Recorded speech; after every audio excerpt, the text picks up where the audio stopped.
এই যে দেখেন বাড়িঘর সব ধ্বংসস্তূপ হয়ে আছে।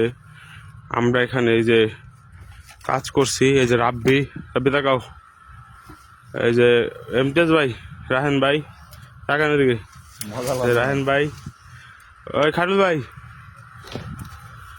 ভাই লোক দেন, এই যে খাইরুল ভাই, ওই যে ওইখানে ইয়াসিন আছে, সবাই আমরা কাজ করতেছি।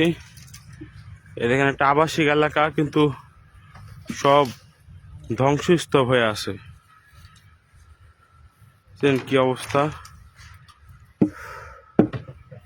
সবাই দোয়া করবেন আমাদের জন্য।